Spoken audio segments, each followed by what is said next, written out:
palavra do Senhor no Evangelho de João, capítulo de número 7, a partir do verso 19, diz assim a palavra de Deus: Não vos deu Moisés a lei, contudo ninguém dentre vós a observa. Por que procurais matar-me? Respondeu a multidão: Tens demônio. Quem é que procura matar-te? Replicou-lhes Jesus: Um só feito eu realizei, e todos vos admirais, pelo motivo de que Moisés vos deu a circuncisão, se bem que ela não vem dele, mas dos patriarcas. No sábado circuncidais um homem. E se o homem pode ser circuncidado em dia de sábado, para que a lei de Moisés não seja violada, porque vos indignais contra mim, pelo fato de eu ter curado num sábado ao todo um homem. Não julgueis segundo a aparência, e sim pela reta justiça. Diziam alguns de Jerusalém: Não é este aquele a quem procuram matar? Eis que ele fala abertamente, nada lhe dizem, porventura reconhecem verdadeiramente as autoridades que este é de fato o Cristo? Nós, todavia, sabemos de onde este é. Quando vier o Cristo, ninguém saberá de onde ele é. Jesus, pois, enquanto ensinava no templo, clamou dizendo: Vós não somente me conheceis, mas também sabeis de onde eu sou. E não vim porque de mim mesmo quisesse, mas aquele que me enviou é verdadeiro, aquele a quem vós não conheceis. Eu o conheço porque venho da parte dele e fui por ele enviado. Então procuravam prendê-lo, mas ninguém lhe pôs a mão, porque ainda não era chegada a sua hora. Contudo, muitos de entre a multidão creram nele e diziam: Quando vier o Cristo, fará porventura maiores sinais do que este homem tem feito. Os fariseus, ouvindo a multidão murmurar estas coisas a respeito dele, juntamente com os principais sacerdotes, enviaram guardas para o prenderem. Disse-lhe Jesus: Ainda por um pouco de tempo estou convosco, e depois irei para junto daquele que me enviou. Haveis de procurar-me, e não me achareis. Também aonde eu estou, vós não podeis ir. Disseram, pois, os judeus uns aos outros: Para onde irá este, que não o possamos achar? Irá porventura para a dispersão entre os gregos, com o fim de os ensinar? Que significa de fato o que ele diz: Haveis de procurar-me e não me achareis. Também aonde eu estou, vós não podeis ir. No último dia, o grande dia da festa, levantou-se Jesus e exclamou: Se alguém tem sede, venha a mim e beba.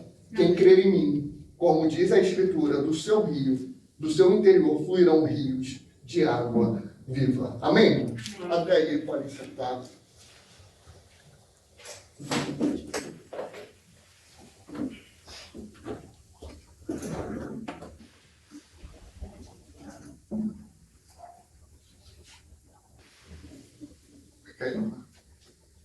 Vai cair, né? Amém? Bom,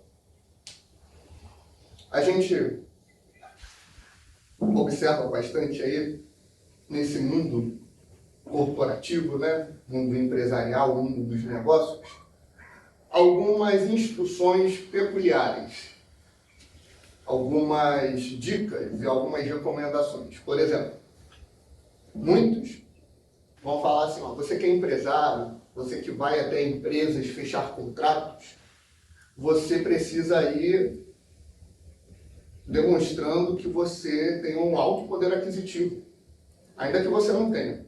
Tem um ator meio coach aí, que ele conta o início da carreira dele, que quando ele ia em algumas emissoras para tentar fechar um contrato ali para atuar em alguma novela e etc., fazer comerciais, ele pegava um ônibus, ele ia até 2 pontos antes, ou 1 ponto antes assim, chegava ali, pegava táxi, um Uber, se fosse Uber, era Uber Black, para chegar já na empresa, na emissora ali, mostrando que ele, sabe, tinha recurso, que ele tinha patrimônio, que ele era um cara bem sucedido.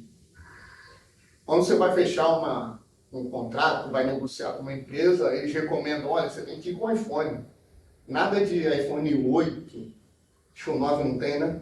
É 8, 10, tem que ser iPhone 12, acho que o último é o 15, né? Tem que ser 13, 14, 15. Você tem que chegar lá mostrando que você tem dinheiro. Você tem que ir lá demonstrar que você é alguma coisa. Você tem que ir vestido muito bem.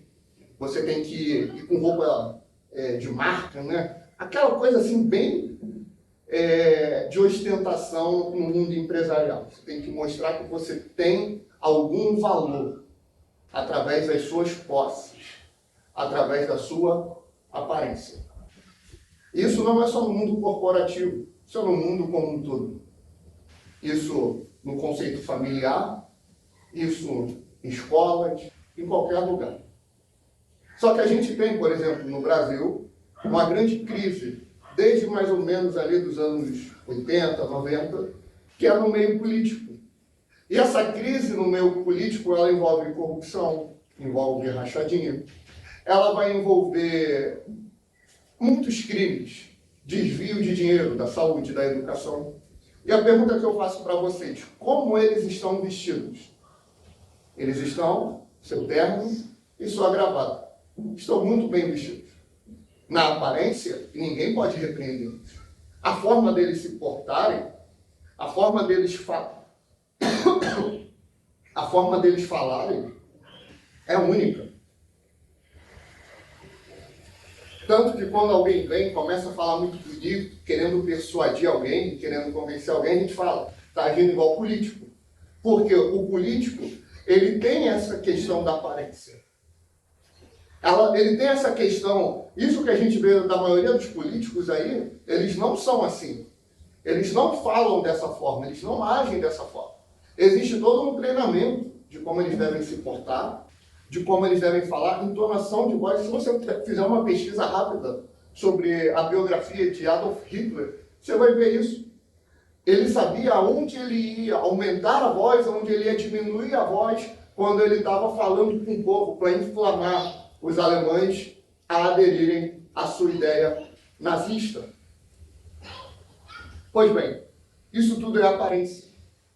Aparência e aparência. Na própria Bíblia, Jesus ele repreende os fariseus. Ele vira para eles e fala assim, vocês são hipócritas. Hipócritas, hipócritas, hipócritas. O que é o hipócrita? O hipócrita, o termo grego para hipócrita, é o equivalente para a gente, para ator. O que é um ator? O ator ele assume um personagem em um determinado momento e atua. O hipócrita é exatamente isso, ele assume um personagem, pega esse papel desse personagem e assume ali. E passa a viver daquela forma, atuando, ou seja, com hipocrisia no meio em que ele vive. Amém? Amém. Então, vocês vão ver Jesus repreendendo esse tipo de comportamento. Por quê? Porque Jesus ele tem uma pretensão em trazer tudo às claras. O mesmo Jesus, lá em Mateus 10, ele fala assim, olha só, tudo que eu falo no oculto para vocês, vocês proclamem sobre os telhados. Com Jesus, irmãos, não há segredo. Com Jesus não há uma vida escondida, não há uma vida dupla. E é exatamente isso que ele vai tratar. Ele começa a conversa, na verdade, ele no meio da conversa, no verso 19, ele vira para aqueles que estão o inquirindo e fala, olha só, vocês não receberam a lei por parte de Moisés? Só que vocês não observam essa lei.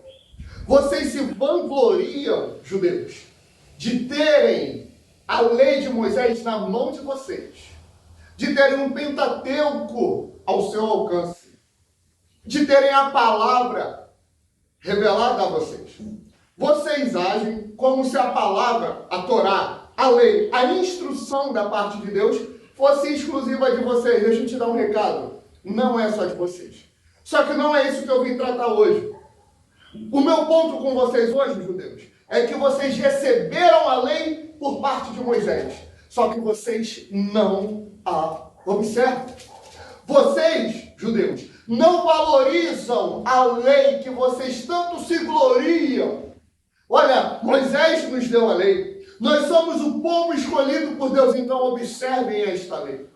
Porque a forma como vocês estão aplicando o mandamento está equivocada. Ora, pois, se um menino nascer e o 8º dia, que é o dia da circuncisão, cair no sábado, o que vocês farão? Existe uma necessidade. Qual é a necessidade? Cumprir-se a circuncisão, que não veio de Moisés, veio dos patriarcas. Vocês vão precisar levar o menino. Se o 8º dia for no sábado, vocês vão levar ele na sinagoga, ou seja, vocês vão trabalhar. E vão ter que executar, para não ferir essa mesma lei. Uma coisa apenas eu fiz, e foi um bem maravilhoso. E todos vocês se regozijaram, e agora querem me matar por causa disso. E o que eu fiz foi curar um homem no sábado. Eu acho que todo mundo que tem algum tipo de enfermidade deseja uma cura, amém? Hoje mesmo fomos no oftalmologista e eu saí de lá com um belo apelido de ceguinho. Perfeito? Porque o meu grau aumentou 1,5, alguma coisa nesse sentido. É claro, se alguém chega e fala, eu posso te curar, você quer? Fica à vontade. Se não tiver que me operar e meter as agulhas no meu olho, pode eu curar, sem problema nenhum. Claro, se não for invocar demônio e louvar diabo, tá bom, pode curar. A gente vai fazer pacto com coisa ruim. Agora, alguém tem um câncer, mão mirrada, está atrofiado, não consegue caminhar, está aleijado, paralítico. Alguém tem um tumor.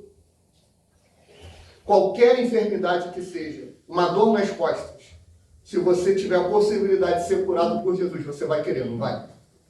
Você vai aceitar, não vai? Você vai clamar por isso. Jesus estava recebendo ameaças de morte, porque ele simplesmente curou um homem. Ele simplesmente fez um bem. E estavam procurando um motivo que fosse para tentar matar. Um motivo que fosse. Porque eles estavam julgando segundo a aparência, segundo o que eles queriam ver. E a gente julga muito segundo a aparência. O mundo julga muito segundo a aparência. Aquele ali, ele tem um poder aquisitivo. É muito legal esses vídeos de internet, onde a pessoa entra numa loja e ela não tem aquela aparência, sabe? Terno, gravata. Ela tá ali de bermuda, chinelo e camisa regata. Aí na hora de precisar do vendedor, o vendedor vai com muito desdém, mas na hora de pagar, o pessoal vai e puxa um bolo de dinheiro, né, para mostrar ali que a aparência dela nada quer dizer. O mundo, ele tem essa prática. E a gente no ambiente religioso também tem. A gente conversava mais cedo sobre a nossa igreja, a gente tem mais ou menos 1 ano e 2 meses de ministério. E a gente passa por isso. E isso para mim não é nenhum problema. A aparência, a estética, o visual.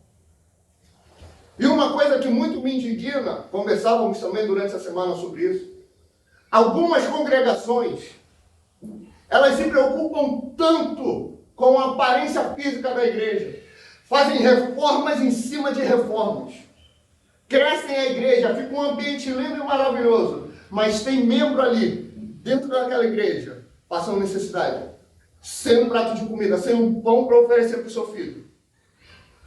Na hora de fazer uma ação social na rua, a igreja já arrecada dinheiro. A igreja já tem um espaço próprio, às vezes não precisa nem pagar o aluguel. Ou às vezes até paga, mas a igreja é muito cheia de membros que dizima e que oferta. Mas na hora de fazer uma ação social, o que a igreja faz? Recolhe a oferta entre os membros. Mas já tem oferta. A oferta é para isso, é para atender os órfãos e as viúvas e os necessitados, aqueles que precisam. Eu pergunto para você, o que fazem com o dinheiro? Eles olham para a aparência. para a aparência e para a aparência. Olham para a estética. Ali é uma grande igreja. Ali tem um grande mover de Deus. Por causa da aparência, vai no Vaticano. Ele mesmo, você sabe de quem eu estou falando, senta num trono de ouro. As paredes são cobertas por ouro. Eu pergunto, lá tem Deus? O Espírito Santo está lá? De forma nenhuma. A aparência, ela não vai definir o tanto que a gente serve a Deus. Você pode vir aqui, você pode levantar a mão e cantar. Você pode botar a mão no teu peito, no teu coração, e orar em lágrimas profundas. Você pode vir aqui, falar em línguas estranhas. Pode fazer e acontecer. Mas se tu sair por aquela porta e viver a tua vida longe de Deus, alimentando um pecado, e retornar no próximo culto e levantar a mão, você está vivendo de aparência. Você está julgando segundo a aparência. Porque qual é a tua preocupação? Eu vou até a igreja e lá eu vou demonstrar que eu sou crente. Da porta para fora, a história é outra. Hipócritas, hipócritas, hipócritas. Estão julgando segundo a aparência. E não é assim que pode ser. Já 2 ou 3 amigos falaram assim para mim: Vitor, por que tu não tenta conversar com algum político, algum vereador, deputado? Ele vai te ajudar com algum espaço, seja um aluguel mais barato, seja com recurso, oferta. Ele vai conseguir levantar isso. Eu falei, não. Isso a gente não faz. Por quê? A gente não faz aliança com ninguém. A gente só tem uma aliança. E ela é cristã. O que passar disso é procedência maligna. Se acontecer de um político nos ajudar, na época das eleições, eu vou estar devendo a ele o quê? Votos. Eu vou ter que angariar votos para ele. Como é que eu vou conseguir isso? Abrindo o púlpito da igreja. Aí eu vou passar a viver de aparência. Eu vou passar a viver com um lindo local. Só que aonde deve ser focado na palavra de Deus, não vai mais estar. O foco vai estar em devolver o favor para o político. Você vendeu, eu vendi a minha alma para o diabo. E isso não pode acontecer. Eu não vou viver de aparência. Eu não posso viver de aparência. Jesus, ele vira para aqueles homens e fala assim: olha só, vocês não me conhecem. E vocês não conhecem aquele que me enviou. E eu não vim por vontade própria, como se eu quisesse. Eu vim por ordem daquele que me enviou. E aquele que me enviou para realizar essa obra. E aquele que crê em mim, como revelam as Escrituras, fluirão dele rios de águas vivas, que jorrarão pela vida eterna. Nós não precisamos fazer aliança com ninguém. Nós não precisamos viver de aparência. Nós precisamos de uma coisa só. Na verdade, não é de uma coisa, é de uma pessoa. E esta se chama Espírito Santo de Deus. É o que eu preciso. E é o que você precisa. Nós não podemos viver segundo a aparência. Vivendo segundo a aparência, eu vou ser aclamado. Eu vou ser bendito. Eu vou ser exaltado. Mas vivendo segundo a reta justiça. Julgando segundo a reta justiça. Vivendo segundo a palavra de Deus. Podem querer me matar. Irmãos, que matem, mas que eu honre o nome do Senhor sobre essa terra. Não viva de aparência. Não viva de aparência. Se você for viver de aparência, teu destino já está traçado. Você está vindo para a igreja à toa. Você está esquentando o banco da igreja à toa. Para viver de aparência, vai viver no mundo. Curta aqui no mundo, porque a eternidade vai ser dolorosa. Não viva de aparência. Viva segundo a reta justiça. Viva segundo Deus. Aparência por aparência, vai para a política. Aparência por aparência, paixão. Eu não estou fazendo alusão à pobreza e nem a não se arrumar. Amém? Vocês estão entendendo isso? Eu não estou fazendo alusão a isso. Trabalhe, seja rico e lembre-se de mim. Seja rico, trabalhe, dedique-se, fature muito. Só que uma coisa importa, e ela não pode ser tirada de nós, que é a adoração, que é a reta justiça, que é a igreja do Senhor. Nós precisamos mover em cima disso. Quando a gente move segundo a aparência, você vai ouvir alguns pregadores abrindo a Bíblia, usando a Bíblia para fundamentar uma doutrina que vai contra a Bíblia. Por que, Isabel? Porque vivem de aparência. É por isso que quando Elias, ele opera um milagre lá em Sarepta para uma viúva. Em 1 Reis 17, no verso 24, a viúva vira para ele e fala assim: Elias, agora eu sei que a palavra de Deus na tua boca é a verdade. A palavra de Deus é a verdade, amém? Todos concordam com isso? A palavra de Deus é a verdade. Só que ela vira para Elias e fala: na tua boca, essa palavra é a verdade. Sabe por quê? Porque você testificou isso através do poder de Deus na minha vida. O próprio Jesus, em Marcos, o escritor vai testemunhar, e Jesus saía operando sinais e prodígios, confirmando as suas palavras. E é isso que nós vamos buscar em janeiro. Nós vamos clamar. Eu quero convocar os irmãos a isso. Mas não aqui. Aqui na quarta-feira e no domingo, nós vamos na escola bíblica ensinar o Evangelho. Nos cultos, vamos pregar a palavra de Deus, mas eu quero convocar vocês no seu quarto. Um tempo de jejum e oração, de intimidade com Deus, clamando e pedindo para que Ele derrame o teu espírito, o seu espírito sobre nós. Nós precisamos do poder de Deus. Nós precisamos da unção que despedaça todo jugo. Sabe por quê, irmãos? Todos que entrarem por essa porta, sendo aqui ou em outro lugar,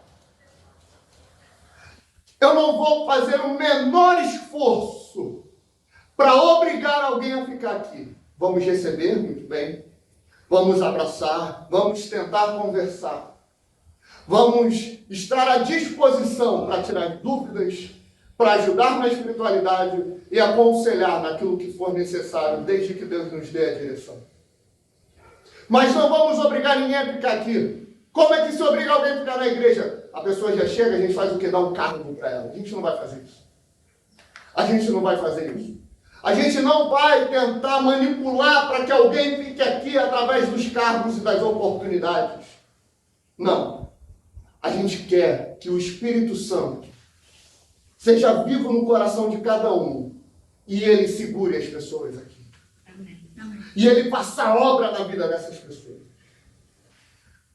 Nós desejamos viver o que Jesus prometeu lá em Mateus 10. E eu vos dou o poder para pisar na cabeça de serpentes e escorpiões e toda a força do inimigo.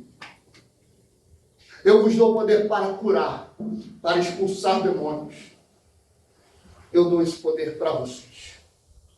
Ele falou isso para os discípulos dele. Você é discípulo de Jesus? Amém. Você é discípulo de Cristo? Essa promessa também é para a tua vida. Ela não foi só para eles, não é só para mim, é para todos que querem mais de Deus. Você quer mais de Deus? Você quer viver segundo a reta justiça? Irmãos, 2024 será diferente.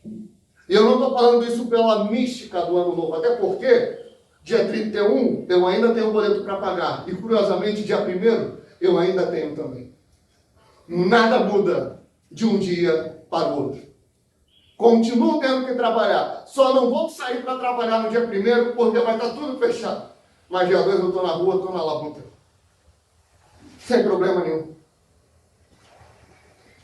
Eu falo isso para que seja um novo marco no nosso ministério. Nós precisamos do poder de Deus.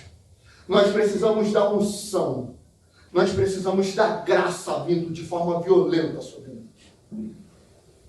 2024, nós vamos fazer a nossa cidade tremer pelo poder do Espírito Santo de Deus. Jesus, ele falou essas palavras e nós podemos falar também. Eu não estou indo por como se eu quisesse. Eu tenho dito isso. Se fosse só para pregar, para dar aula, para tocar o violão, ficava em algumas das batistas e assembleias, sem problema nenhum. Que a gente chega, arruma o nosso espaço de forma tranquila. Nós só estamos fazendo essa obra porque Deus nos direcionou. Porque o Espírito Santo está conosco. E a sua palavra arde no nosso coração. Para alcançar a fama pela fama, irmãos, nós nos aliançamos a uma grande denominação e lá ficamos. E lá nós cumprimos a carreira ministerial, obreiro, diácono, presbítero, pastor e acabou. Se bobear, consegue até virar apóstolo. Apostila, né? Que apóstolo hoje não existe mais. Ou existe? Fica a dúvida aí. Assunto para a escola bíblica, né? Não estamos buscando a fama. Podemos falar igual a Jesus. Não estamos indo como se quiséssemos. Estamos indo porque Deus nos enviou. Vitor, é muita arrogância falar isso. Jesus, ele fala em João 20. Assim como o Pai me enviou, eu vos envio a vós. Assim como o Espírito do Senhor Jeová estava sobre Jesus, ele está também sobre nós. Assim como Jesus curou, nós também vamos curar. Porque obras como esta vocês farão, e as farão maiores. João 14, 12. Essa promessa está sobre mim, e essa promessa está sobre você. Se você crê nisso, você vai responder: a minha convocação é o meu chamado. Você vai separar um tempo no teu quarto, um tempo na tua intimidade, e você vai orar. E você não vai pedir outra coisa, senão o poder de Deus sobre a tua vida. Cada um tem essa responsabilidade consigo mesmo, desde o mais novo aos mais velhos. Senhor, derrama sobre nós poder. Derrama sobre nós poder. Eu não quero viver de aparência. Eu não quero viver pregando que Deus cura. Eu vou curar em nome de Jesus. Eu não quero viver pregando que Deus, ele liberta. Eu vou libertar em nome de Jesus. Amém. Inclusive em janeiro, praticamente o mês inteiro, talvez até um pouco de fevereiro, nós vamos trabalhar essa temática. Isaías 61, já lê esse texto em casa, medita, deixa anotado. O Espírito do Senhor Jeová está sobre mim, porque Ele me ungiu para pregar boas novas aos mansos. Ele me ungiu para pregar a liberdade aos cativos. Ele me ungiu para pregoar o ano aceitável do Senhor e o dia da vingança do nosso Deus, e a consolar todos os que choram. A unção dele está sobre a aliança cristã. Se você está aqui nesse ministério, é porque Deus te selecionou para fazer a diferença. E você não começa na rua, começa na intimidade do teu quarto, orando e clamando: me dá poder, me dá poder, me dá poder. Amém, irmãos? Não julgueis segundo a aparência. Chega de viver de aparência. Vamos andar em santidade, em poder de Deus. Na igreja, em casa, no trabalho, no metrô, no ônibus, aonde a gente for, vamos andar segundo a reta justiça. Vamos ficar de pé?